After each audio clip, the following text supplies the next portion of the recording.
Can start. Sir, now we can start. Hello. Am I audible? Yes, yes. So after resting period, we are restarting our Kerala Surgery PG clinic because ASA RRC was going on. So I am welcome to the examiners and one of my madam, that is Amita Jain from New Delhi. She's a professor in the Army Medical College, New Delhi, and welcome, madam.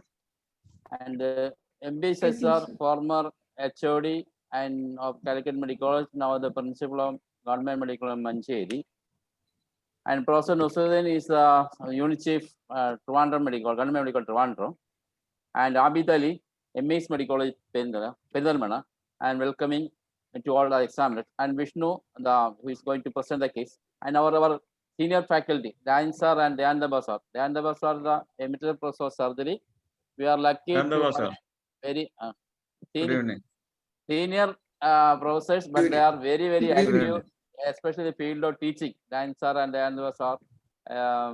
Always the field of teaching, always they are very active, even though now they not the government service, they're still very active people. Welcome, sir, Dhanava sir and Ryan sir. Welcome to the program. They will assist our class. Okay, sir. Now I think your time for starting the presentation. And welcome all the other students of various medical college to the program. And every Sunday, we slight change the time. Now it is 8 o'clock we are start. Not last time it was 9 o'clock. Here after the 8 o'clock for discussion. We want more time. So I'm inviting Dr. Vishnu ML from Pushpari Medical College. Third year JR. Please, you can start your case.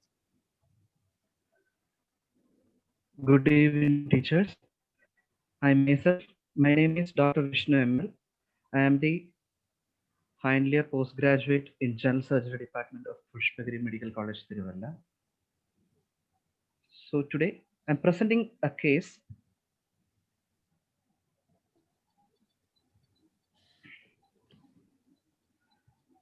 My patient's presenting a case of Mrs. X. She's a 38-year-old female. She's a professional shop worker, studied up to 12th standard, and she's hailing from a lower middle class family in Changanasheri. My patient presented with a complaint of lump in the left breast for 6 months. Now, coming to the history of presenting complaints. Patient's complaint started 6 months back when she noticed a lump in her left breast following a trauma. There was a mild aching pain at the site of trauma for 3 days, for which she took analgesics and it subsided. However, the lump persisted. Initially, the lump was about the size of 2 into 2 centimeter in size, which gradually progressed to the present size of 7 into 7 centimeters. And for the past 2 months back, she noticed retraction of her left nipple. No history of discharge from the nipple, no history of loss of weight or appetite, breathlessness, hemoptysis, chest pain or cough, no history of backache or bony pain, no history of jaundice or abdominal distension, melena, no history of headache, seizures or loss of consciousness, no history of any constitutional symptoms, no history of any other swelling. Coming to the past history, no similar history in the past, no history of bronchial asthma, tuberculosis, diabetes, hypertension, no history of childhood radiation exposure, or no history of any surgeries in the past. Coming to the personal history, my patient is a non-vegetarian. There is no alteration in bowel or bladder habits. Sleep and appetite is normal. No habituation or addictions. Coming to menstrual and obstetric history, my patient attained menarche at the age of 13 years. Normal menstrual cycle 4 by 28 days. She got married at the age of 18 years. She has one female child that was a full-term normal delivery, and the childbirth was at the age of 19 years. She breastfed till the age of 3 years for the baby. There is no history of any abortion, miscarriage, no history of intake of oral contraceptive pills. Coming to family history. Patient is born as a non-consanguineous marriage, and her mother is having CA breast, which was detected at the age of 52 years, for which she was surgically treated. She underwent mastectomy. She died at the age of 58 years due to myocardial infarction. No history of malignancy in other family members. So summarizing the history, 38-year-old female, P1L1A0, with no known comorbidities, presented with a lump in the left breast, noticed following history of trauma 6 months back, which is painless, gradually increasing in size, and with a recent history of nipple retraction, not associated with discharge from the nipple. There is no fever, and with no metastatic symptoms, and a positive family history of breast malignancy in mother. Vishnu, wait. Hello? Yes. Now going to the examiners. Tessa, you Oh. present the history. We cannot point the history. Sir, I wanted to ask certain questions. Yes, yes. Proceed, ma'am.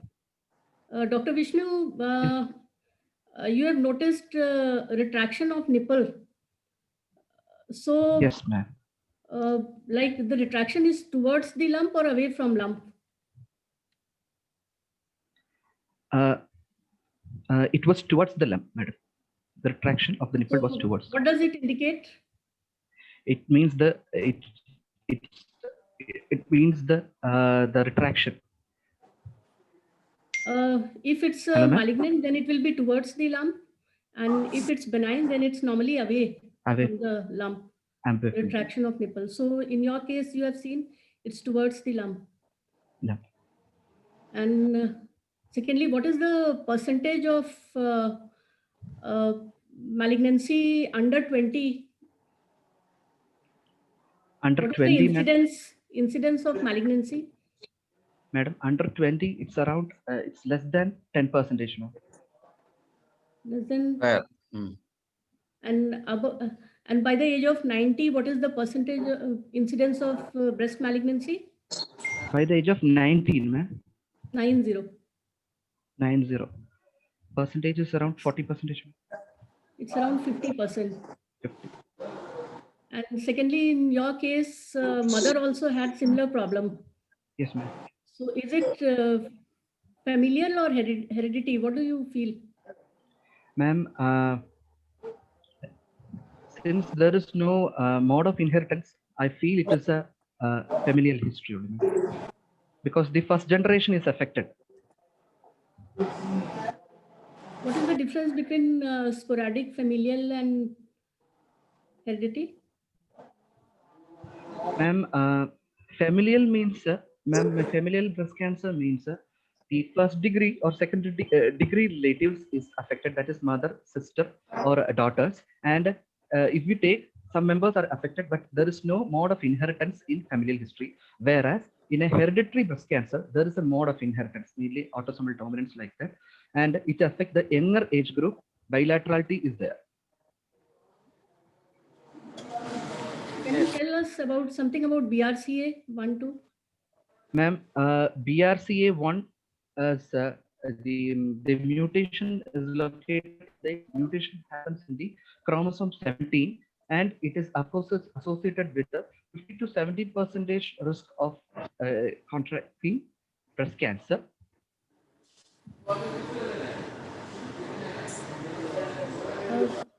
Which is better, BRCA 1 or BRCA 2? Ma'am, BRCA2 is better. BRCA1 is associated with poorly differentiated carcinoma. Ma'am. It usually has high grade carcinoma, aneuploidy, Very good. and Very triple good. negative. Yeah, very good. And which are the chromosomes you told in BRCA 1? Ma'am, BRCA1 is associated with chromosome 17 and BRCA2 is associated with chromosome number 13. Good, very good. Dr. Vishnu, Yes, sir. during your history presentation, you said there is no history of Melina. Yes. What is its relevant here? Relevant? Malina, the patient can have any tumor, synchronous tumors in the stomach. Stomach cancer can present with Malina. So carcinoma breast is some cancers. What are the other cancers we usually come across? GAT syndromes. Syndromes. Sir, upper GA malignancy, that is upper GA malignancy, then pancreatic malignancy, prostatic malignancy, ovarian malignancy. Specify a syndrome. Sir asked to specify a syndrome. Prostate malignancy in female. Syndrome. No, sir, it's main. Sir, it's, as a part of Talking Cowden about syndrome, sir. familial. Cowden. What are the Okay. syndrome? Sir, Okay. Cowden syndrome. Cowden syndrome Okay. is due to the mutation of a PTEN gene, and it is associated with upper GA malignancy, malignancy of the thyroid, malignancy of breast.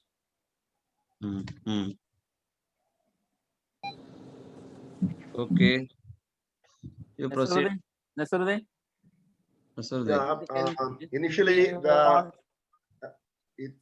the swelling started with 2 centimeter in size, and Yes, it sir. gradually progressed to the present size of 7 centimeters. Is Yes, that sir. what happened in between? The patient doesn't seek for any medical consultation or anything else, or simply she ignored that. What was the history? Sir, she detected that there was a slip and fall, and following the trauma, she detected there is a swelling in her left breast, and she noticed that the pains, there was a small minimal pain at the site of the injury. It subsided with analgesic, but the lump persisted. But it initially, then it gradually progressed in size, but she ignored it because of some personal reasons. She ignored it. Now she presented with the lump to her OPD. Okay, Can see, you go back to- when was the Melina present? When the symptoms started or following the trauma, she took some analgesics. That may be the reason for Melina. Yes, That could sir. be. Sir, there was no history of Melina, sir. No No, history of it's No malignancy. history of No, Melina. no, No no. history. Why in Can breast you cancer please you, show us the you obstetric- Sir, please. okay, proceed. Abid Ali, anything you want to add? Okay, what's the significance of trauma in this case? Why was very much specific about trauma? Sir, usually a history of a lump is usually detected after a trauma. The patient usually lump in the breast is usually detected after the trauma. The patient has a small trauma. Then she, during the examination, she will present. She will identify a lump. Is that was it the reason for asking about the history of trauma in a case of breast lump? No, sir. Then we have to rule out traumatic fat necrosis also. So how can you differentiate whether from the history whether it is a traumatic fat necrosis or it's a malignancy? Sir, first in carcinoma breast, there is this patient is having increase in size. There is a gradual increase in size of the swelling. Yeah. That's the first point, sir. Then, sir, So, what retraction happens of in nipple. traumatic fat necrosis? Traumatic fat necrosis, or the clinical features is No. Regarding the progression, my question is regarding about the progression. How can you differentiate between these there two will from be no history?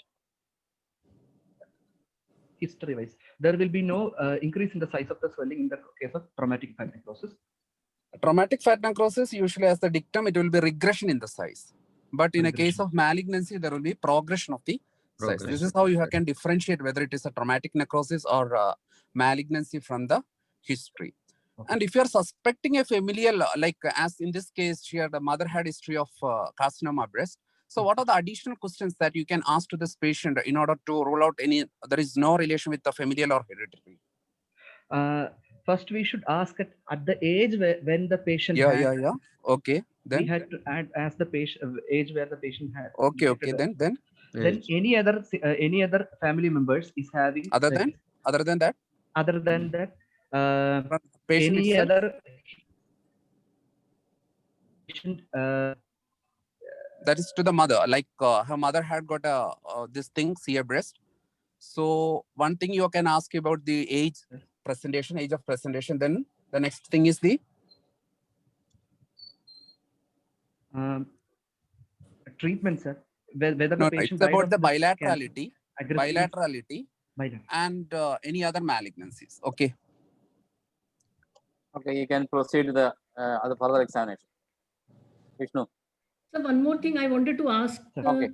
about the obstetric history, like how much time she has breastfed. Can you go back? Yes. How many? Period. She had Three. she had only One child. one child. One child. One So child. how much is the protective time for breastfeeding for malignancy? Madam, protective time. Ma'am, 2 years, ma'am.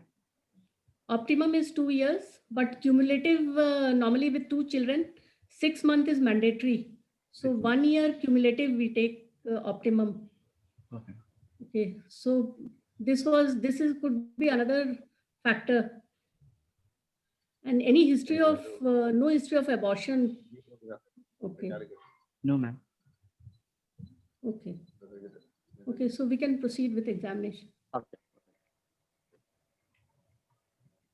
Coming to the general examination, my patient is conscious, oriented in time, place, and date, well hydrated. Height is 160 centimeter, weight is 52 kilogram, and her BMI is 20.3 kilogram per meter square. ECG score is 0.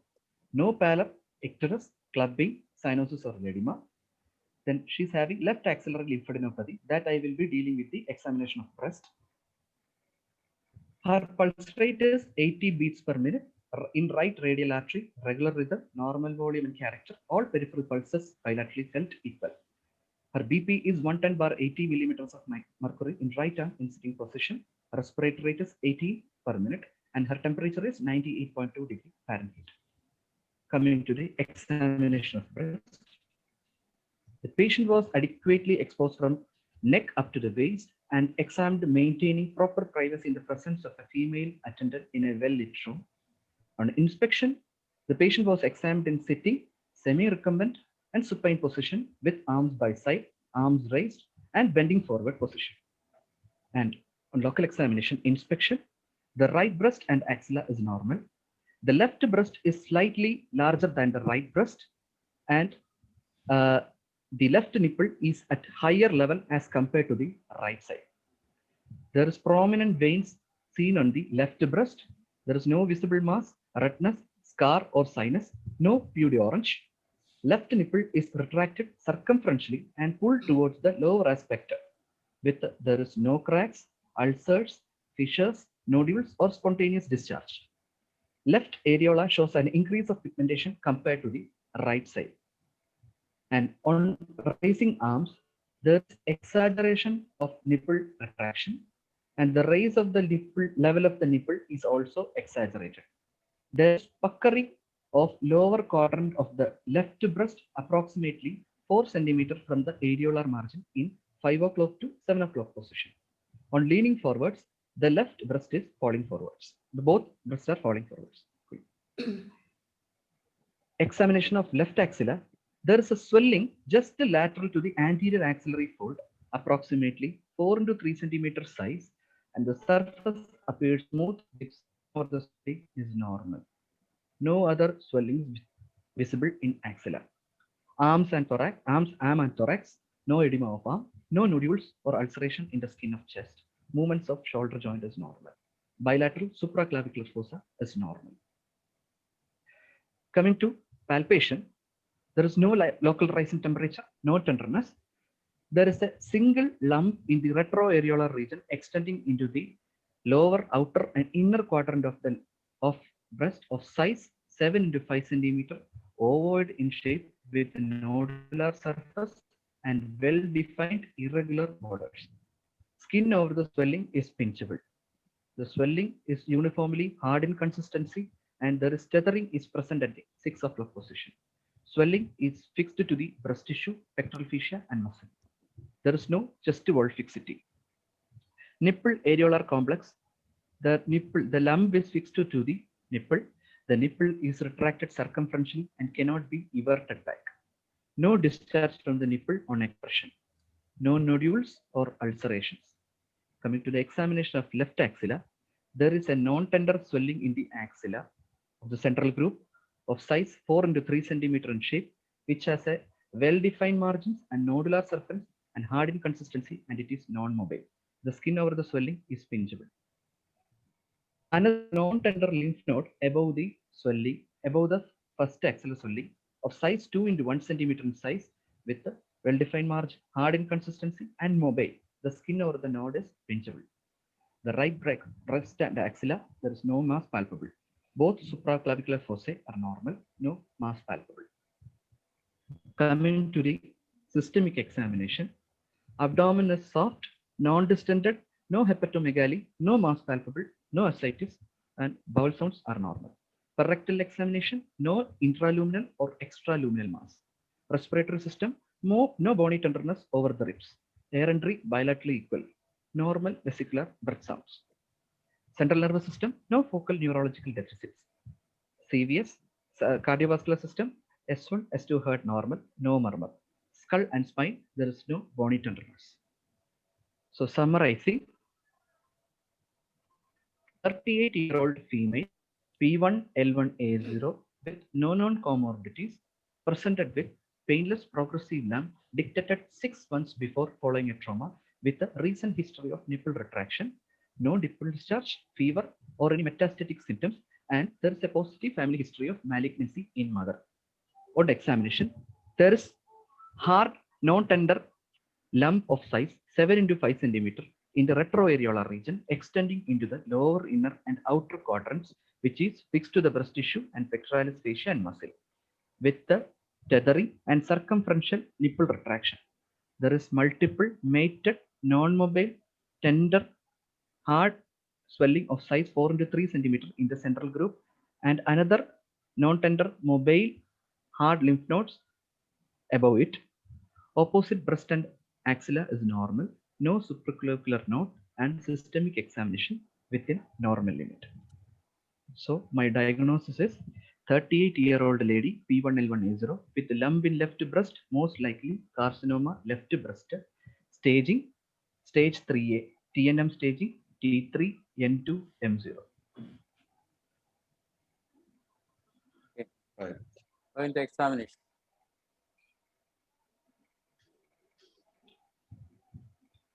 Okay. You Hello. have not calculated KPI in general examination, Karnofsky's performance scale. Yes, ma'am. Karnofsky's performance score. The Because score in is this- it's So- 100, ma'am. What is the importance of that KPI? Madam, Please, in this case. assessing the treatment response, assessing the treatment, madam. For example, if the Karnofsky's performance score, the score is less than 60, then we cannot go for a, then patient treatment is altered, the chemotherapy and other. This cannot Yeah, be so you want to give neoadjuvant, then you have to calculate KPI. KPI. And secondly, you have not done PV examination, only PR. Why PV is important? Madam, we can assess the She is premenopausal lady. premenopausal lady. So what is the importance of PV?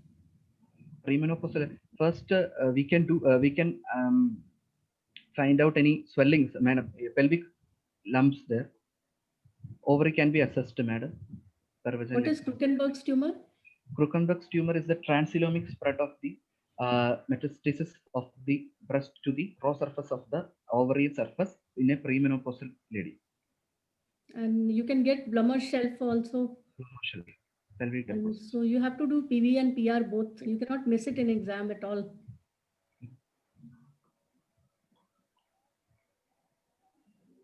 Okay. Yes, sir. Vishnu, your position diagnosis is carcinoma breast. T3. So you tell Yes, me ma'am. what Yes, are the sir. points in favor of malignancy? Starting from the history, Yes. the patient has a painless progressive lump with a recent history of nipple retraction, that in favor of a carcinoma breast. Coming to the examination part, the swelling is a hard lump with which is fixed to the breast tissue and the pectoral fascia and muscle. Hmm. That's another. Then, sir, the patient, the lump is having tethering. There is tethering of the lump, tethering of the skin is present. Then it is fixed to the nipple, and there is concomitant axillary, left axillary lymphadenopathy is present. So these these all Okay. How do you assess the fixity to the pectoral fascia and pectoral muscles separately?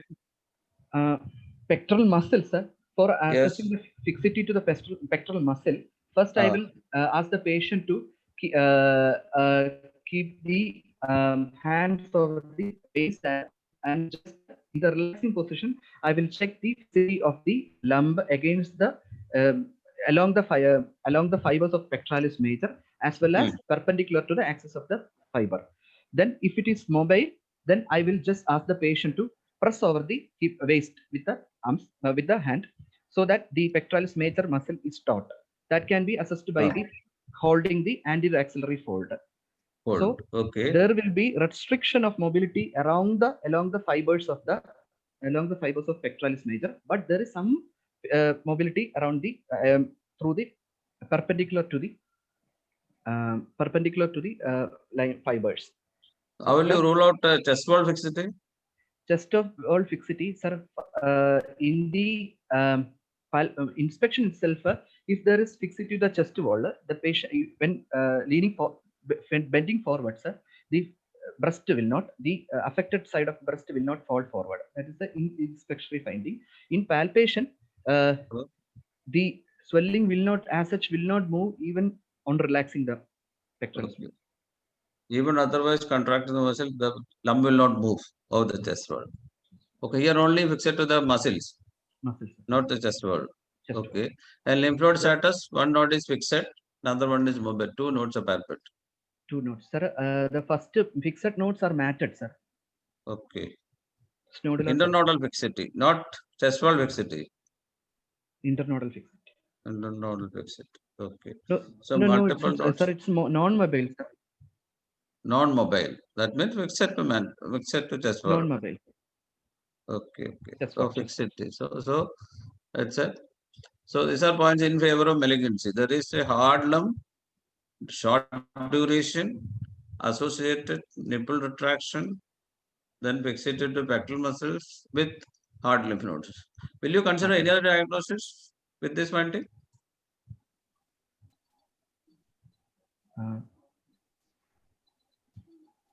No. No, sir. Okay. Can you go back to the previous slides, that the palpation finding? Go ahead. Okay. Axilla. Yes, sir. What were the nodes? Yes.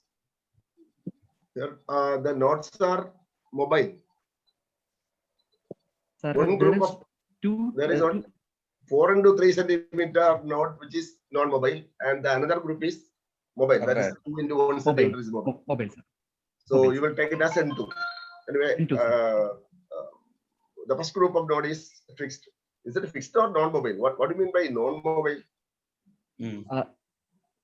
So that makes some confusion. Okay, sir. It is the whether the nodes are fixed or not. See, the non-mobility may be. It is fixed, sir. It is fixed. It is non-mobile. The nodal swellings are non-mobile. That is fixed. Yes, sir. That's what you want to. Yes, sir. Okay. So that is N2. N2, sir. Then what are the fixity to the fascia and muscle? Is it how can you separately assess the mobility? That is just muscle fixity and the facial fixity. Once the muscle is fixed, it goes without saying that the fascia is also fixed or fascia is also involved. Yeah. Okay, sir. Is there any situation where there is facial fixity without muscle fixity? Yes, sir. Facial fixity, how we can assess it? We have to hyperextend our arms, the affected arms, so that the mobility is restricted. And it has in context of the treatment, when we are taking for the surgery, if the muscle is affected, then we have to take they affected some parts of the fibers of the muscles also. When the muscles are fixed, Fixed. when the muscles are involved. Involved. Okay. Abid Ali, any contribution? Abid? Yes, how will you palpate the breast? What's the method to palpate the breast?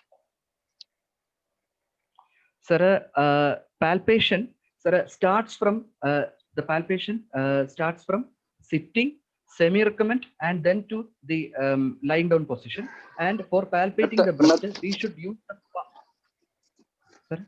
Okay. Okay, Continue, continue.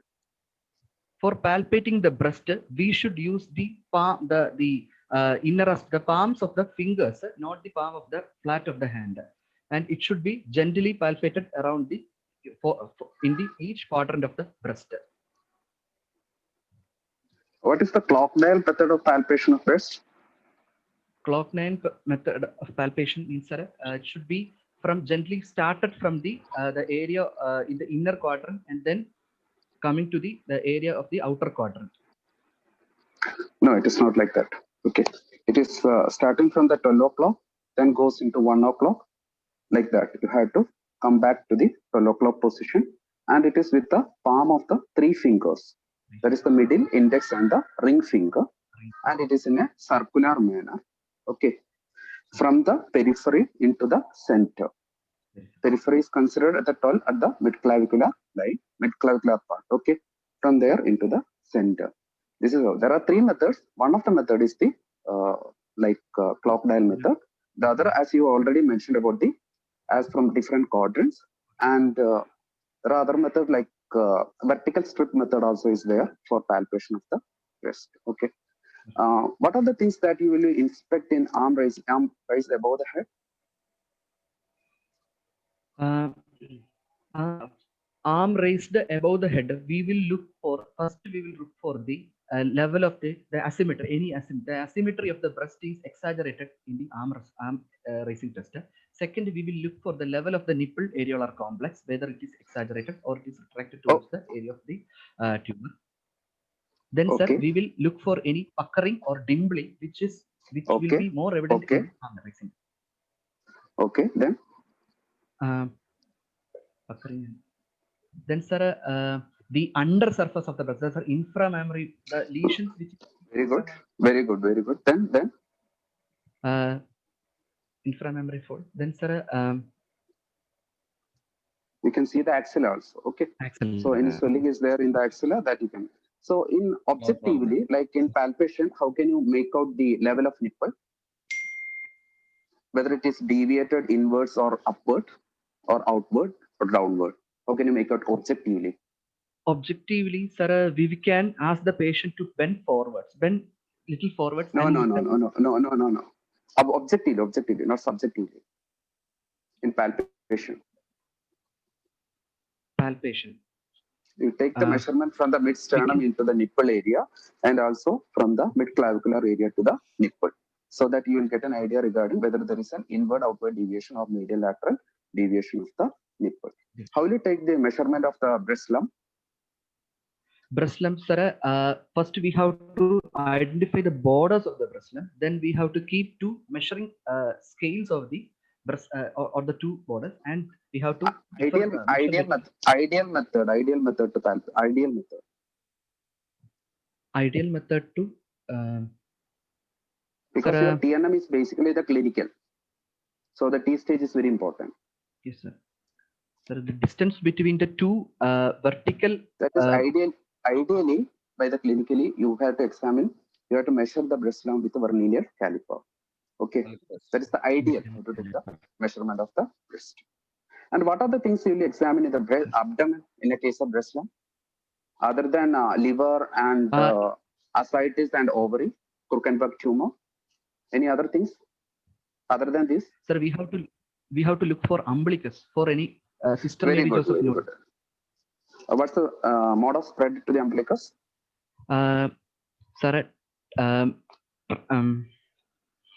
Sir, it's subperitoneal plexus, through the subperitoneal plexus. Okay. One is either can cause a translomic, or you can say from the peritoneum, that is through the lymphatics. Okay. Now, what do you mean by satellite nodules of the skin?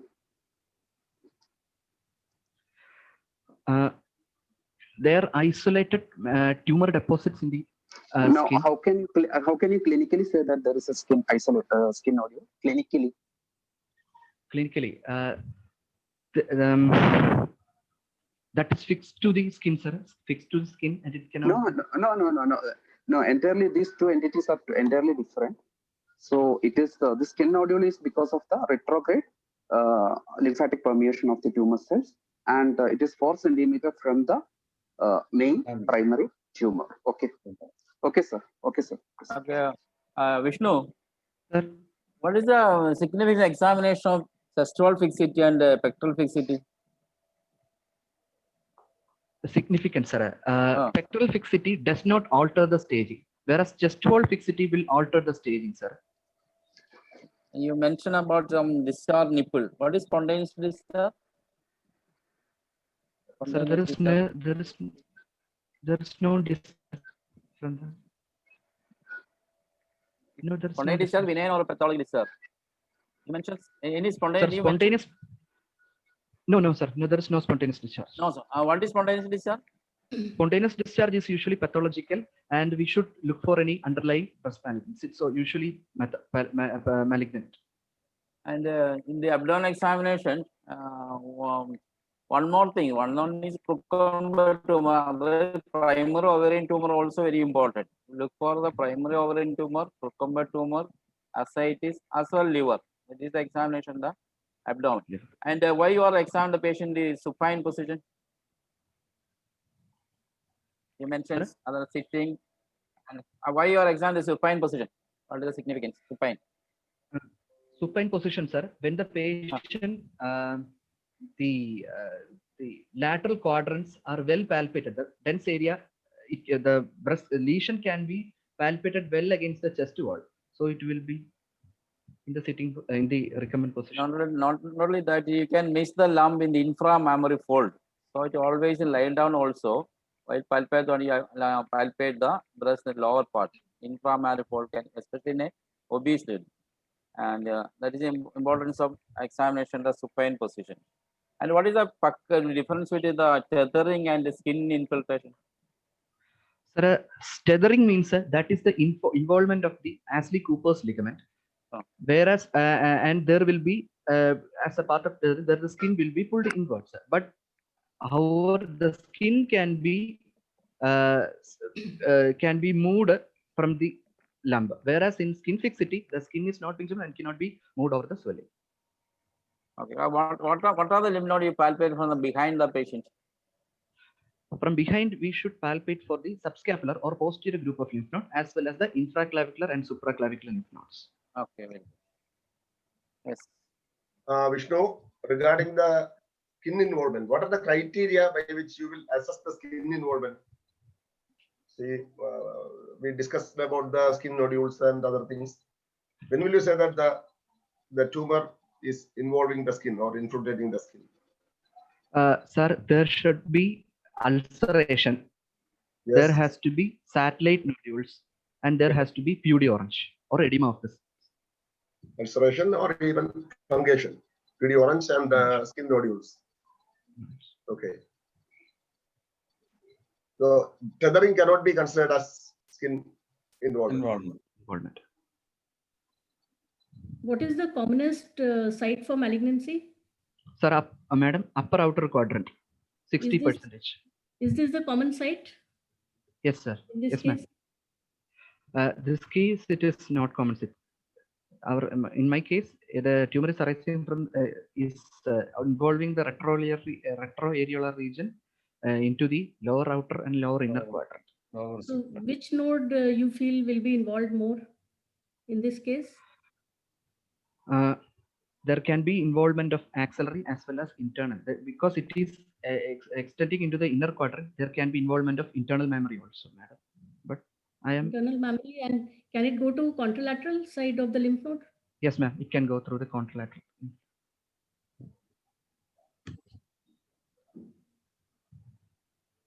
And regarding the palpation you told, then how do we check the nipple discharge? How do we engage all the ducts? What is the way to check the nipple discharge? Madam, for checking the nipple discharge, we can either milk from each duct using vertically or radially. We can milk from each duct to see whether the nipple discharge is from a single Where duct do you or hold, it's from a multiple duct. what is the site? Where do you hold to engage maximum ducts? Maximum duct is in the towards the outer lateral part. You have to hold the areola and push towards the chest wall. Then you'll be engaging maximum ducts.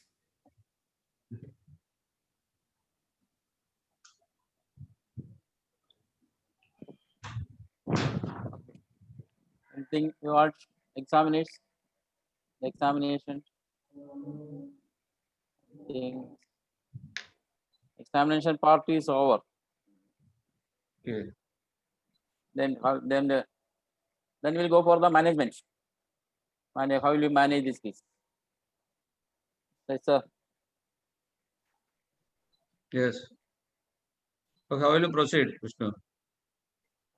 With this case, your diagnosis is locally advanced breast cancer. No? Locally advanced breast cancer. Okay. How will you proceed? Sir, I will manage the patient. First, I have to confirm the diagnosis. So I will Yes. go for a imaging, that is mainly mammograph patient. First you want imaging. Yes, Okay. imaging.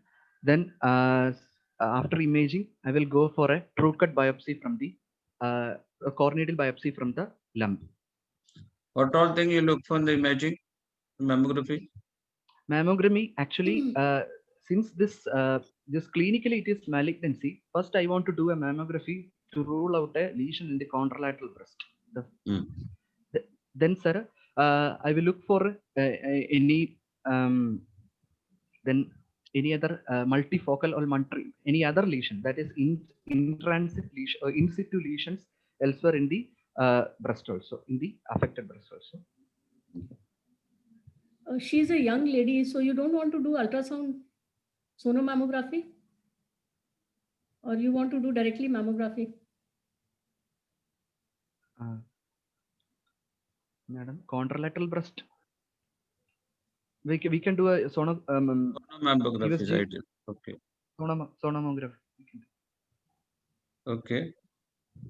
Look for the calcification, multiple sites, multiple quadrants. What kind of Yes. calcification you find in mammography, in malignancy and in benign condition?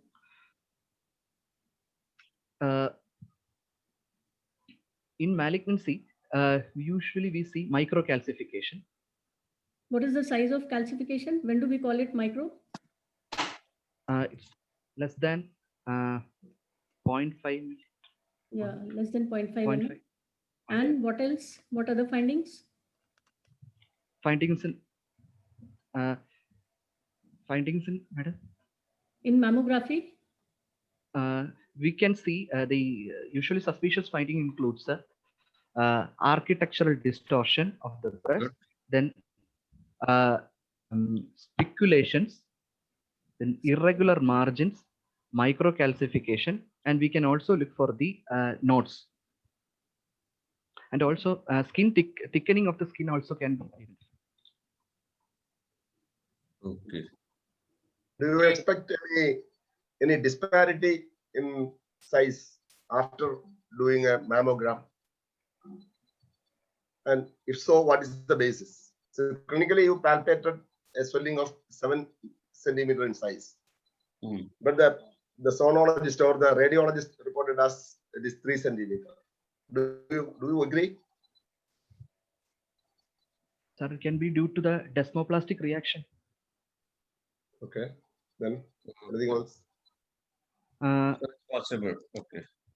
Desmoplastic reaction. Second, sir, in mammography, we are any associated pathology can give you a false.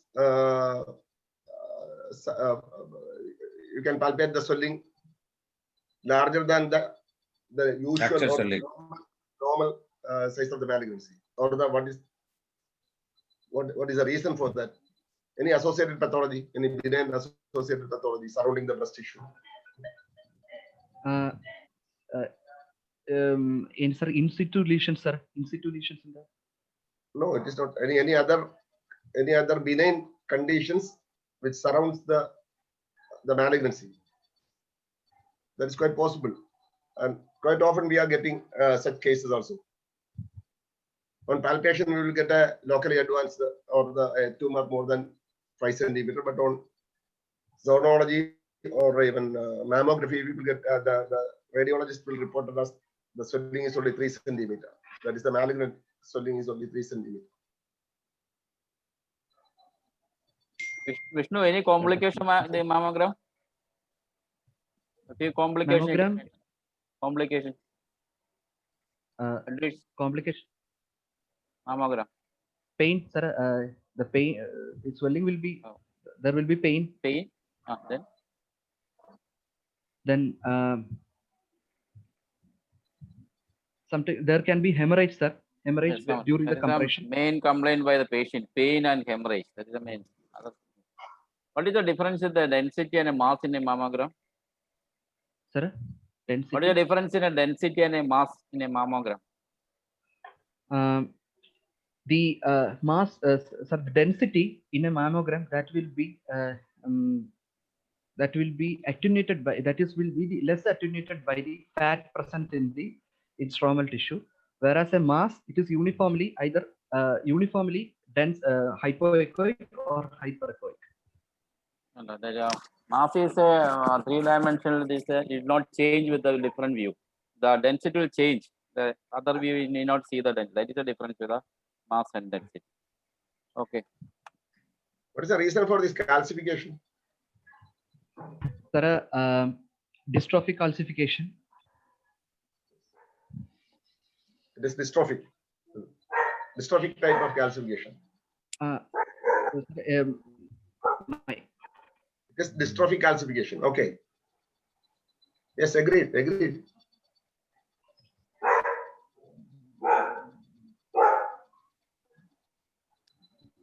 Okay. Then after mammography, Sir, I will be proceeding with the core needle biopsy, true cut biopsy from the lesion, from the mass. From the why you didn't lump. educate FNAC? It's easy method. Okay, cornea will take time. Sir, this patient is having clinically it is a locally advanced breast cancer. So, so I will advocate a core needle biopsy rather than a FNAC biopsy. From To which know the I can to know the first to know the tumor biology completely. Tumor biology. Okay. Tumor biology. Because sometimes you may require a pre-operative procedure, chemotherapy, etc. So it's ideally true cut biopsy. Okay. Why do you prefer a mammography before true cut biopsy? Because because it will distort the anatomy of the colon. Okay. The correct measurement and that will otherwise distort following true cut biopsy. Okay, true cut biopsy. Then what will you do with true cut biopsy? Along with that, do we need to do something else? Yes, ma'am. Suppose we are planning for a near advanced chemotherapy, we can also with the true cut biopsy, we are taking the biopsy. Without after that, we can also find a provision to place the clips, that is wires or iodine 125 seeds for a marking or tattooing the lesion, so that we can give the after chemotherapy. Sometimes the lesion will be shrinking, so using of the seeds can identify the margins and the tumor. Yeah. What are the other advantage of this true cut biopsy? You mentioned histology. Then histology, sir, grading of the tumor can be identified. And then sir, we can identify the immunohistochemistry of the immunohistochemistry. What are immunohistochemistry check? What are you asking? Estrogen receptors, progesterone receptors, Ki67, and sir, HER2 receptors. Okay. If a negative, if this report has an inconclusive report true cut biopsy, then what will do? Sir, if the true cut comes as inconclusive, sir, either we can go for a image guided true cut biopsy using a mammogram or a USG or a MRI or then or else we can go for an incision biopsy. If the Vishnu, tumor you size- want the image guided biopsy in a 7 centimeter size lump. no. Hmm. We If it can is go for incomplete, go for an open biopsy. a option biopsy. What is preventing you to take an incision biopsy? Yes, you can proceed with an open biopsy. Okay. Usually you try for a true cut biopsy. Okay, significant How area. many passes you take in true-cut biopsy?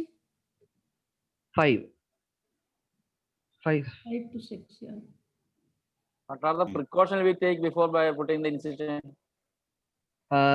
We have to take we have to keep in mind that this true cut track should be within our incision limit.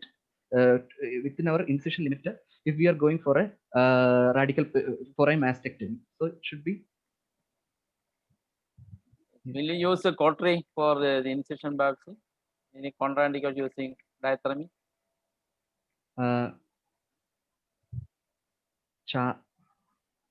That's yes. No, sir. Charring can be there. Any idea? Charring can. So what is the problem? It can affect the immunohistochemistry. So it's better Yes. to avoid called diathermy in case of incision biopsy. They are fine for immunohistochemistry. Yes. Yes, other examiners.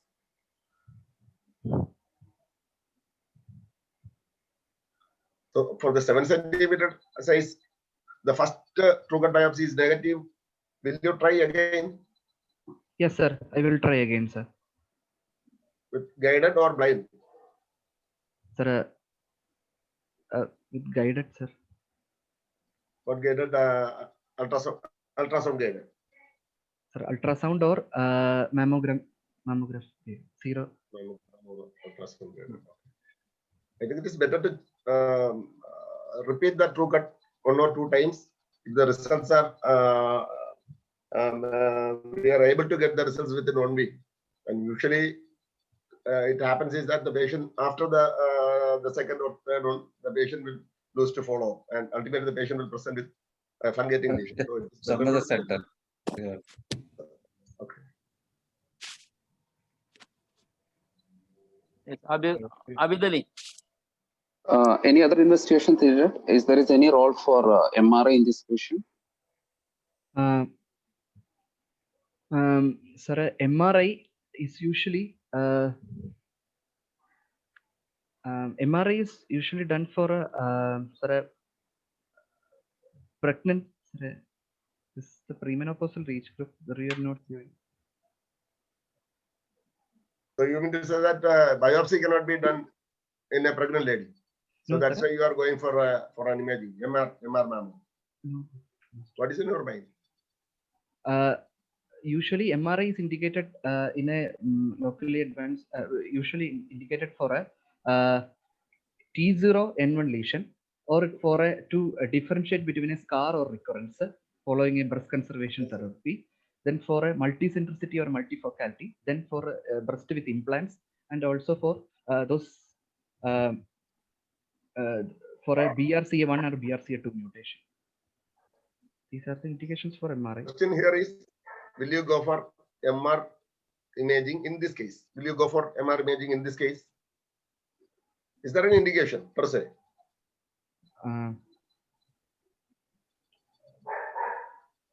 There is a lump of 7 centimeters staring at you, and only thing is that you the first true cut biopsy failed. In that situation, will you go Sir, I can for do an MR MRI imaging, or will you go for a second true cut? Sir, I can go for MRI to assess any other in situ lesions. No. In situ component cannot be assessed by MRI. It is mainly by the mammogram, basically for the in situ component. Okay. And as you said, the multicentricity and focality is all. This can be diagnosed by. It is well with the MRI rather than this thing. It's especially for lobular carcinoma. In situ is for the mammogram. Okay, how do you proceed with the other after you get in a true cut biopsy or any other investigation will you do for this patient? Yes, sir. I will, since this patient belongs to a locally advanced breast cancer, I will go for metastatic workup of this patient. No. What about the axilla? Will you do anything for the axilla? Sir, we can take FNAC from the axilla, sir. FNAC can be taken from the axilla. Okay. Any other investigation? Quickly, the time is right. Any other investigation required? Sir, after this diagnostic workup, then I will go for metastatic workup of this patient. Like- Since the patient belongs to locally advanced breast cancer, I will go for a chest X-ray, liver function test with alkaline phosphatase, then sir USG abdomen, then CT chest, and Only X-ray of Only CT chest or chest and abdomen? What will take? CT chest, abdomen, and pelvis, sir. Yes. Then X-ray of the lumbar spine and the chest is taken. Any role of bone scan in this case? Since the patient, sir, bone scan, if the patient is not symptomatic, sir, if the patient is Okay. symptomatic, then we can go for a bone scan. Not symptomatic, need not take it. Okay. In LABC, you have to do bone scan. It is whether it is symptomatic or asymptomatic. As in an LABC, as a staging workup, you have to, as per the NCCN guidelines, you have to go for bone scan. In other things, you can go for symptomatic and rise in ALP, all these things you can do. But in a case of this thing, you can go for a sodium fluoride bone scan. Okay. So in early case, Bone if there are really symptoms, you can do a bone scan. LABC Yes. or advanced one, you will always take a CT, abdomen, chest, and a bone scan. Bone scan. Correct. Very good. Okay. Any role of PET scan? PET scan, metastasis workup, it can be done metastatic workup. You will do in this case PET scan. PET scan, usually it is done as a part of the response to the treatment, chemotherapy, usually It should be done as a follow-up. follow-up treatment. Okay. By doing a PET scan, does it alter the treatment plan? No, sir. Does not alter the You're treatment. locally advanced. No, sir.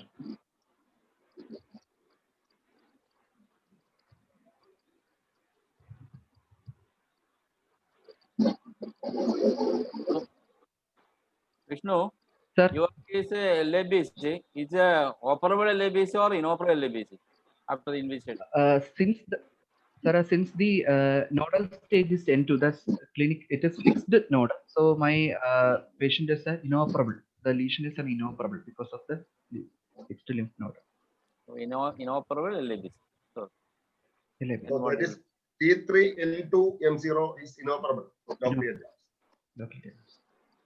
If it was N1 with a size of 7 centimeter, will you go for upfront surgery?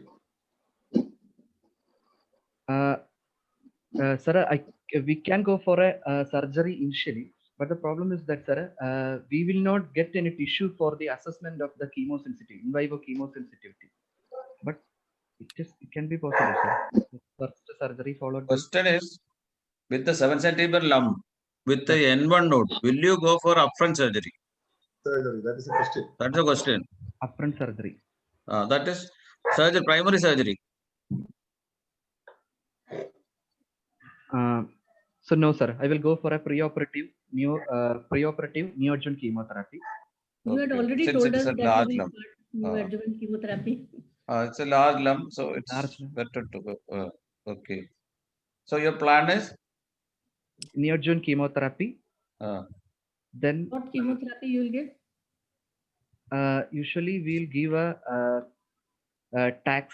we will give a adriamycin based chemotherapy, that adriamycin and cyclophosphamide, usually combined with the 5-fluorouracil, that is the common CAF regimen that given for 3 weekly. How many And then, cycles? 21 days. into 21 days, sir. Okay, there is 2 types of there. That is dose dense, sir. That is assessing of 2 weeks, and the classical one that is assessing 3 weeks, sir. Which one you prefer to do here? This is a young patient, so I will prefer for a dose density. Dose dense is 2 weeks. That is, which all agent? Cyclophosphamide, adriamycin, and sir, 5-fluorouracil. How many cycles? Sir, Neoadjuvant, neoadjuvant 3 cycles we will give. Sir. then reassess. They will reassess, sir. Okay. How do you assess the response to chemotherapy? Sir, we can assess clinically. Then we can do mammography, and we can. It is also allowed that PET scan can be also used as by the RECIST criteria, and we will classify the patient into complete responders, clinical complete responders, partial responders, and non-responders, and then we'll proceed, sir.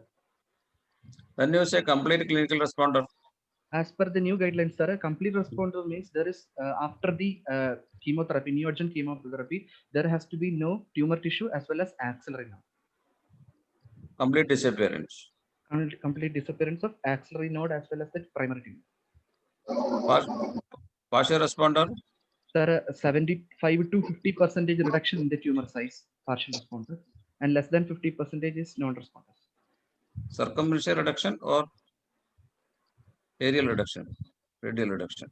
Radial reduction. Vishnu, how will you decide upon the type of chemotherapeutic agent that has to be given to the patient preoperatively as a neoadjuvant? Sir, that we have to, that is depending on the immunohistochemistry. Okay, we have to. Yeah. So in this case, suppose the patient has got HER2 positive. So what will you do? Sir, along with the chemotherapeutic agents, we will start with the trastuzumab. That is. So you will combine the adriamycin with the trastuzumab. Yes, What sir. happens if you are if you are combining, the cardiac toxicity will be more. So you can't combine. Either you can give it a sequential one. You start with the adriamycin cyclophosphamide, then turn to taxane with the hepzibah. Okay. Okay. Can you do BCS in this case if it's complete responder? Yes, ma'am. If the we can do a BCS in this patient if the patient is a complete responder, we can go for a BCS for this patient. Areolar complex destroyed. And again, visibly advanced usually. This is centrally placed mass. Retroareolar lesion. The lesion is situated in Retroareolar the central. lesion. Not possible. The retroareolar lesion, sir, we can try for BCS, sir. Yes, of course, you can also try Try for. relative contamination. Okay. You cannot save nipple areolar complex in this case. No, sir, because it is fixed. So what surgery you will plan? Sir, I will plan for modified radical mastectomy after the procedure. If the patient, I will give an option for BCS as well as modified radical mastectomy, and I will ask the patient if she is willing for BCS, then I will give a counseling whether the patient has to undergo the post-operative radiotherapy. Then the chance of recurrence also I will explain, and the patient's wish. The incidence of recurrence in a locally advanced breast cancer underwent BCS. Sir, the BCS, the recurrence rate of local recurrence is higher than that of modified radical mastectomy. For the statistics, what the statistics says.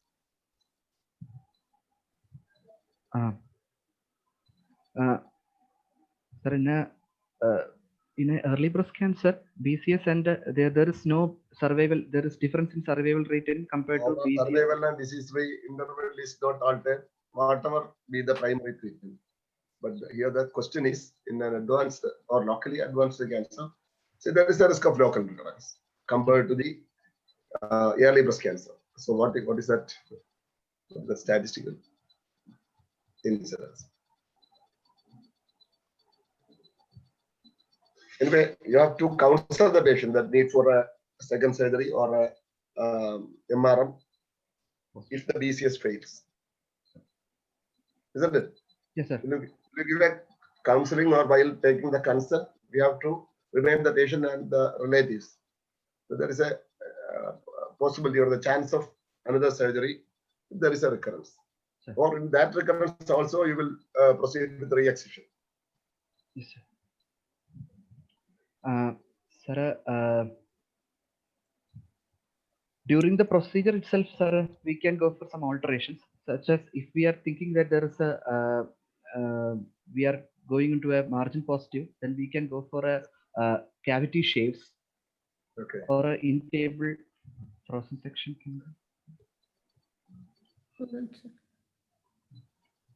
So in a 7 centimeter size, from where you will take the breast tissue in BCS?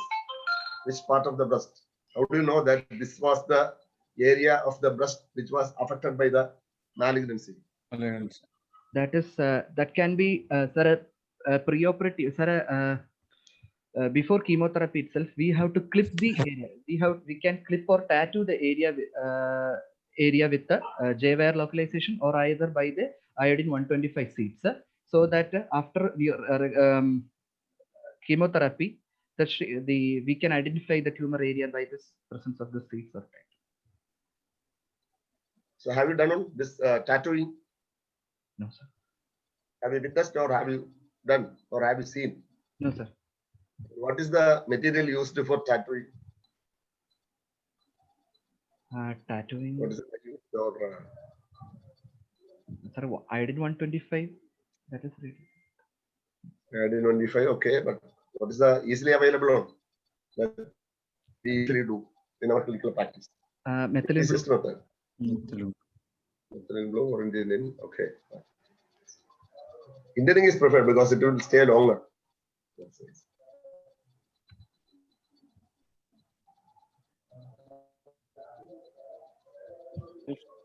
Vishnu, What all you in are going this, to remove in mastectomy?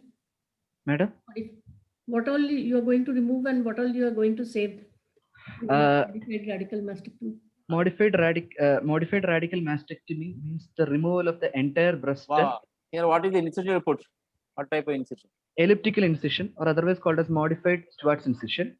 And through this incision, we will take out the entire breast tissue with the nipple areolar complex, the tract of previous biopsy, up to the pectoral fascia, and the level 1, 2, 3 axillary node, preserving the medial and lateral pectoral nerve and thoracodorsal pedicule. What are the flaps extension? Upper, medial, lateral, inferior flap? Up to Sir, upper flap is usually raised up to the clavicle, that is to the clavicle. The lower flap is raised up to the C8 level, or in the C8. 8th C8 level, like that. to the Lower flap is 3 to 4 cm inferior to the inframammary fold. mammary folder. Medial? Middle up to the lateral border of the sternum, and laterally up to the laterally we can go up to the middle border of the latissimus dorsi. What is the problem with the flap? Will you enter the axilla? Yes, ma'am. Lateral incision will enter the axilla. Yes, ma'am. Will be at the up till anterior axillary fold only. Incision we will not. What is the harm you extend the incision up to the axilla? The blood supply. The blood supply is No. Postoperative radiation, postoperative radiation. including the scar tissue in tangential that may injure the lung underneath. So preferably you extend the incision up to anterior axillary cord. What are the precaution will take while raising the flap? Precaution. First precautions. First, we have to keep a plane between the macrofat and the microfat. We have to keep in that plane, the vascular plane between the microfat and macrofat, and we have to safeguard the perforating branches of the internal mammary. How much the thickness of the flap? Thickness, roughly, sir, 4 centimeter. 4 centimeter. Centimeter. Thickness of flap. One on centimeter. the breast tissue in situ. Yeah. 4 centimeter thickness. Point. 0.5 to 1 centimeter. 78 mm thickness. Huh? Otherwise, what is the problem? Flap necrosis. Flap never flap retraction. That's the problem. How many cases you have assisted, MRM? Um, I think COVID batch can be granted that.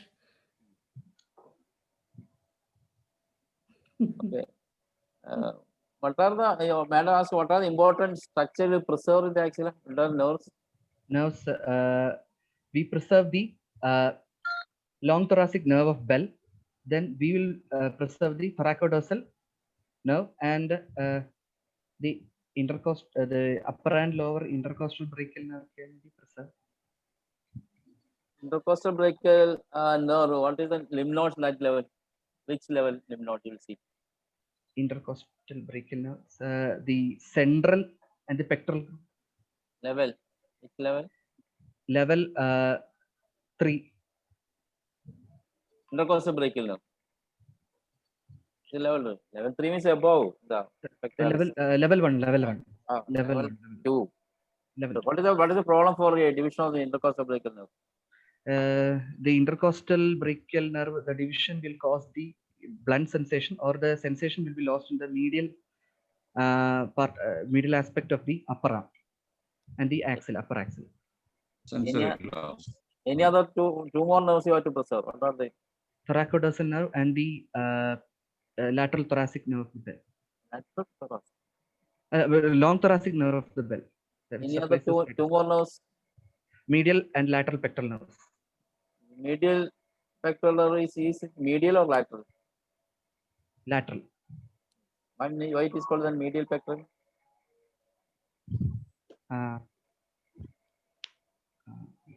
Because these are the medial cord.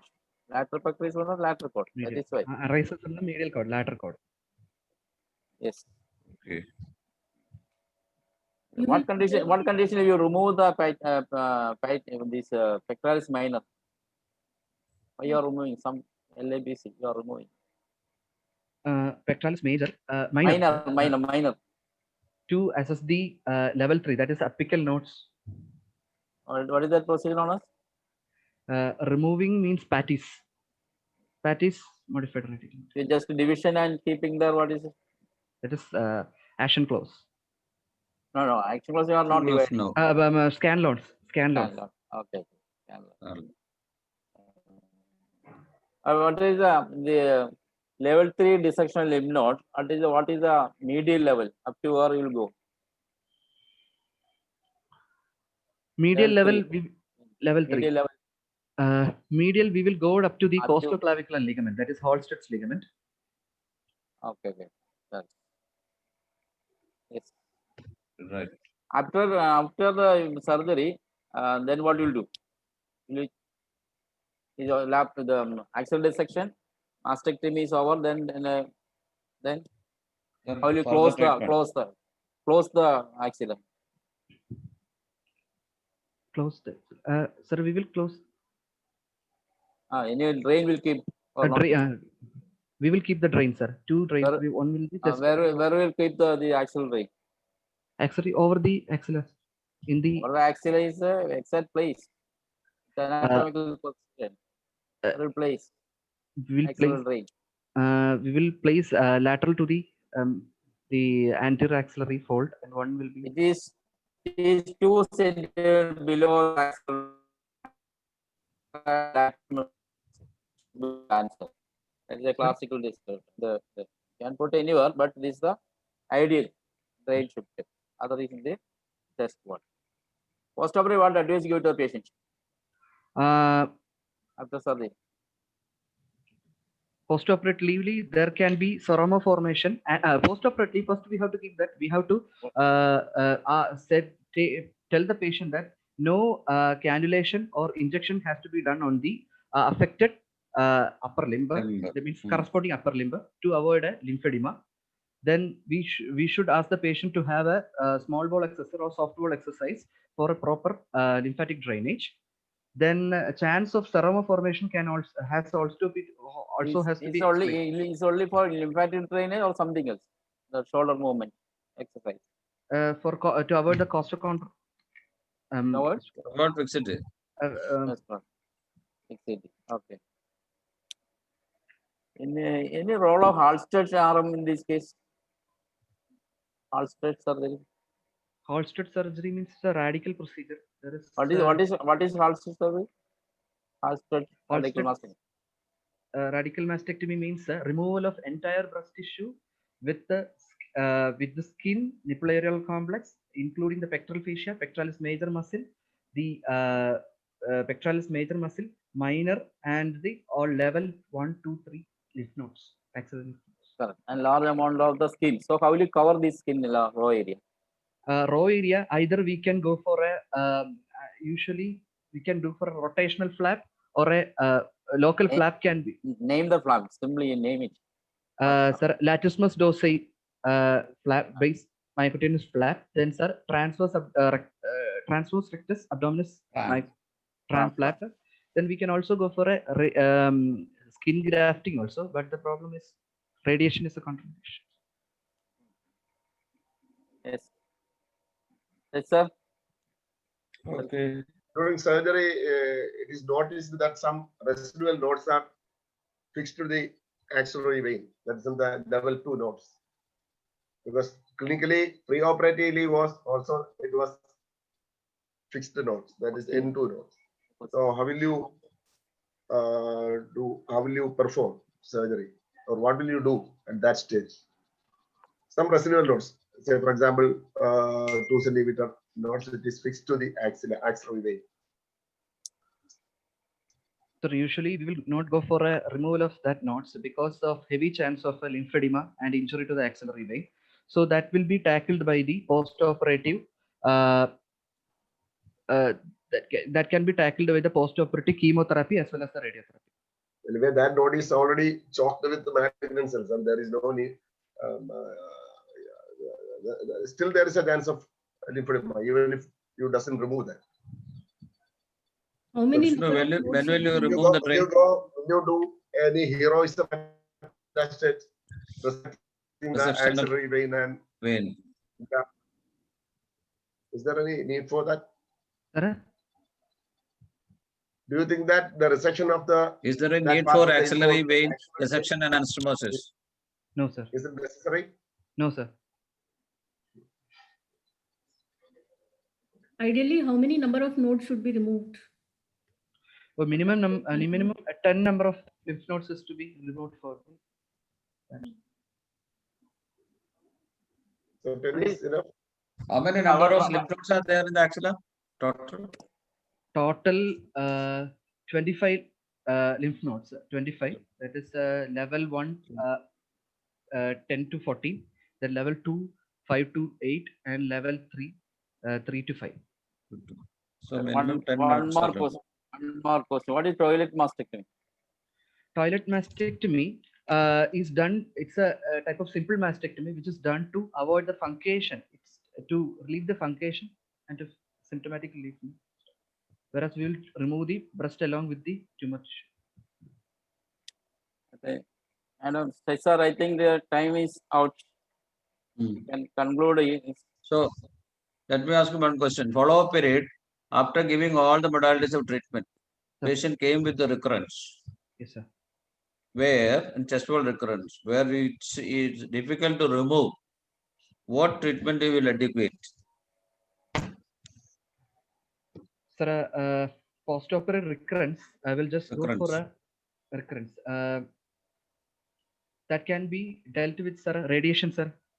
Tumor bed radiation. You give radiation again. Initially, you have already given radiation. Will you give radiation again the chest wall? Sir, tumor bed boost can be given, sir. Have you heard of electron therapy? No, sir. Yes, you can try for electron therapy. Okay. Gopi? Okay. Now the time for the our senior Ran sir and Dayanu sir. I think they are ready. Comment on the topic. Ran sir, welcome. Good evening, Dr. Gopi. Thank you, Dr. Amita Jain, joining in our group. Thank you, all the panelists. Thank you, Dr. Vishnu. You had a good time with the examiners. The presentation, I would say that in any clinical situation, one should naturally go through the history taking, which you have done well. The clinical examination, your examiners have probably grilled you in certain aspects of palpation, etc. The sole idea of supine position is that the breast will fall laterally so that the medial quadrants are better exposed and palpable. You just mentioned the other way around. Once you have the clinical examination done, you form a diagnosis, and perhaps there could be differential diagnosis too. I don't know whether you mentioned about granulomatous mastitis, which can masquerade as a malignant lesion at times. Yes. And then the next concept is workup. The workup requires, as you said, non-invasive investigations, invasive investigations, etc. in the order. And then you have to have a plan set. And the plan should be discussed with the patient and relatives, because many of the things that we talk theoretically may not be acceptable for the patient due to social circumstances, financial circumstances, etc. And once you decide on surgery, I would always ask the surgeon to label the specimen while sending to the pathology lab and take that particular aspect. This is some pragmatic advices that I have to give. Did you mention anything about recent concepts in radiotherapy, or any questions had been asked? I had to leave in between for a while because there is something I'm sure Madhu Murali must be able to answer these things. Abbreviated radiotherapy. I think recently we had a conference in the MBR where they were talking about abbreviated radiotherapy with a higher dose and shorter duration, which is perhaps more acceptable to the patient in the postoperative status, because they don't have to stay for long, 30 days, 28 days like. Rest of things the panelists have discussed wonderfully well. I will hand over to Dr. Dayananda Babu for concluding remarks. Thank you very much. Yes, sir. Babu Thank sir. you. Babu sir. Oh, sir. Babu sir, not audible. Sir, oh, sir, not audible. Okay. സാറിന് connectivity ചിലപ്പോൾ വിഷമം ഉണ്ടാവാറുണ്ട് സംസാരിക്കുമ്പോൾ. Sir ഇപ്പൊ തന്നെ I heard his voice once. Babu sir.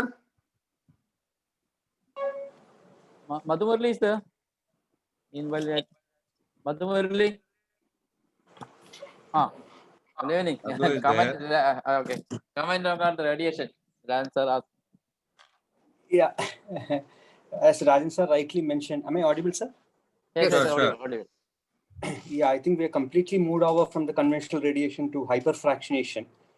So we used to teach our PGs like, or even we used to learn that it's about 25 fractions in like that, but currently it's only 15 fractions. So completely, even whether it's breast conservation surgery or modified radical mastectomy, we are completely moved over to hyperfractionation, 15 fractions, 2 gray. So it's about 30 gray in 15 fractions. So that's a biological equivalent of the conventional one. So, and maybe a boost in case of breast conservation, 3 fractions. So it would come to around 35 or 36 radiation. So as Rajan sir rightly said, we are completely moved over to hyperfractionation. So I don't think any of the patients are currently receiving the conventional 25 fractions radiation, 25 plus 5 boost. That was the conventional one we used to give, whether it's breast conservation or modified radical mastectomy, if there is an indication.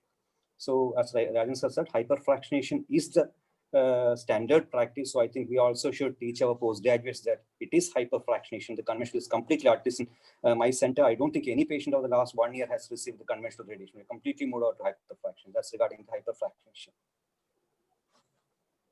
Now Thank you, I Madhu Murali. believe regarding the drain site, Madhu, I believe that the drain site should be in such an area where the post-op radiation is likely to be given, isn't it? Sir, I think I would Yes, beg to differ on that points also. Gone are the days when you used to plan the radiation based on the scar or the site of the drains. Currently, it is CT planning. When there was planning based on X-rays, you had to rely on the scar or the drain site. You had to include all those in your. That was a conventional concepts. But in the current CT-based planning, we don't look at the scar, or we don't even look at the site of the drains. But it should be within the, as Nisar sir said, or Shashi sir said, you should not take the skin or the incision too much into lateral. It can produce dog earring cosmetic deformity. You have to be cosmetically good also. But planning based on the scar or planning based on the position of the drains are gone.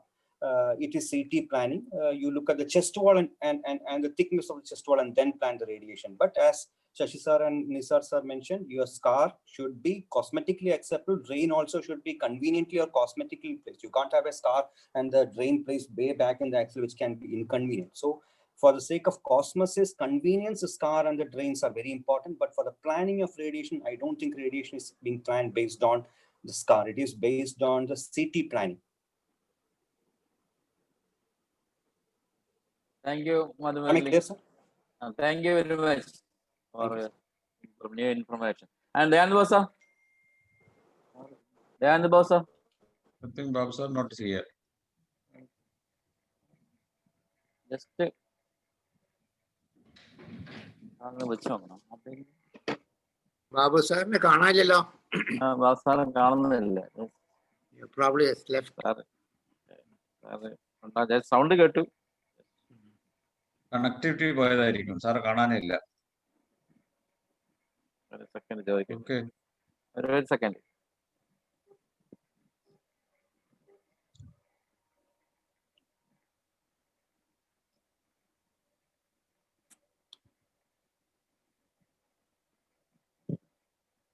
Connect ചെയ്തോണ്ടിരിക്കല്ലേ. Sir പോരും. ശരി. He will come. Just wait. Disconnect.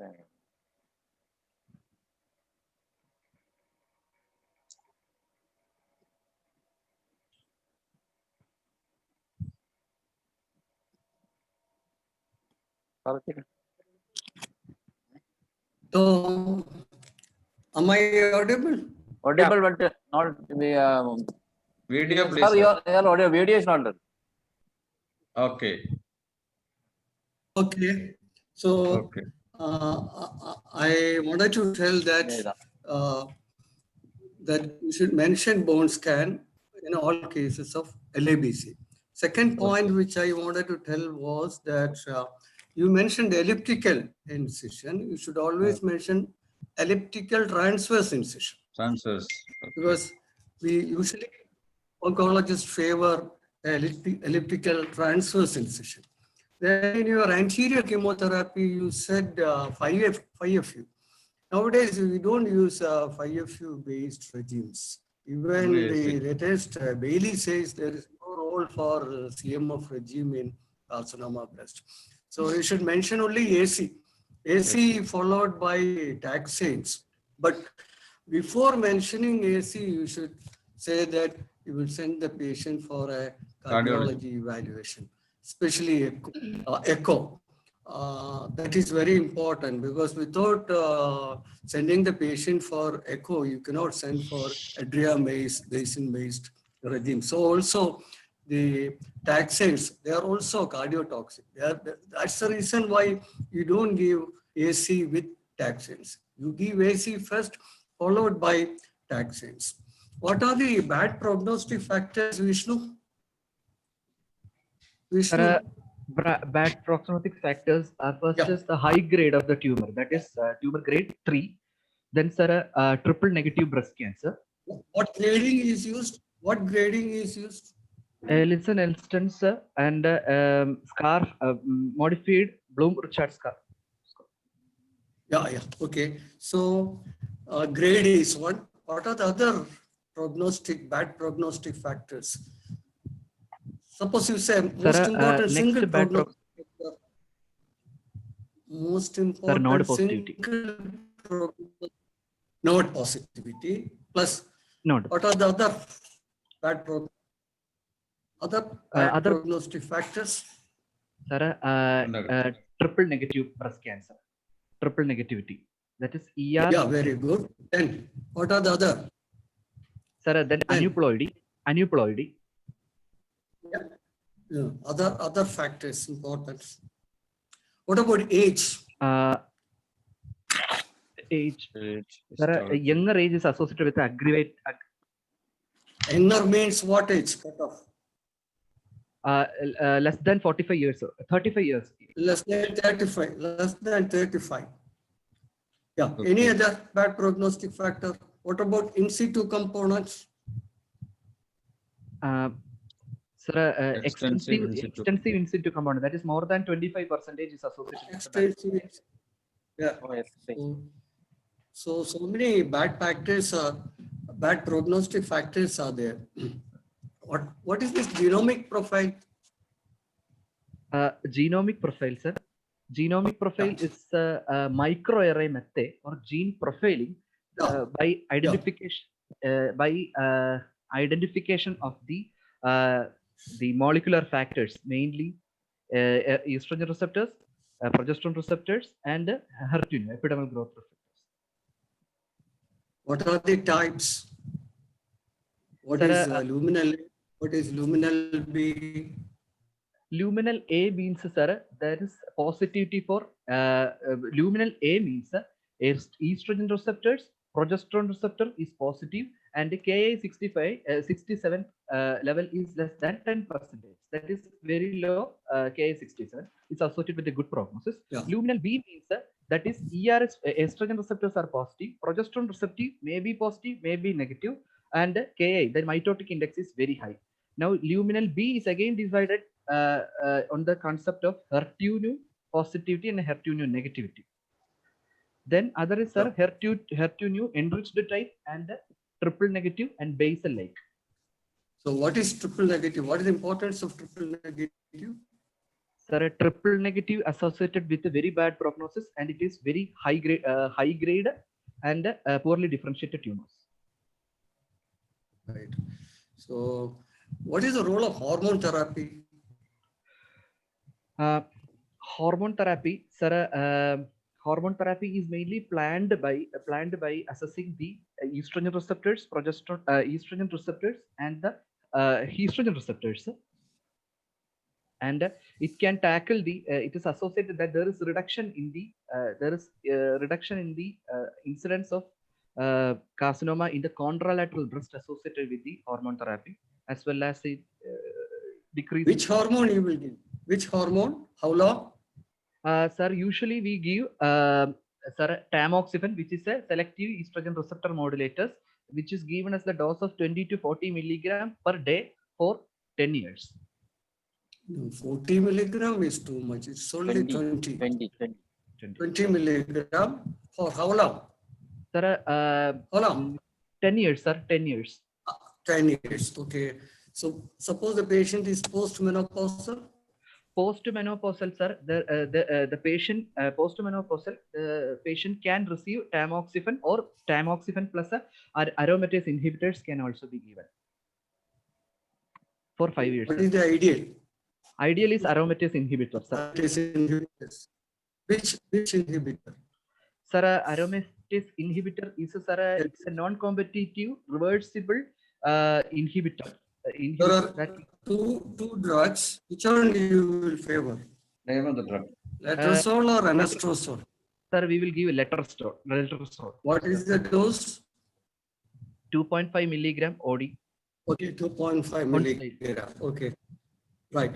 So, and you should also think of the radiotherapy for these patients.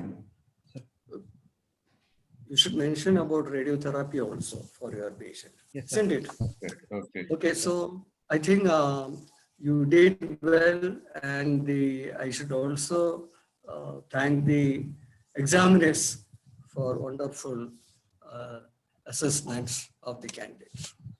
Thank you, Gobi. Thank you very much, Rayan sir, sir, and Madam Amita Jain from Delhi, and Sir, and Abid Ali, and Nasruddin from Trivandrum, and also, of course, Vishnu. I think all the examiners happy with his presentation. I think it's okay for the presentation of his findings. And the same next week also, the same time, 8 p.m. Sunday, we'll meet again with another topic, another college. Thank you very much to everybody. Thank you. Dr.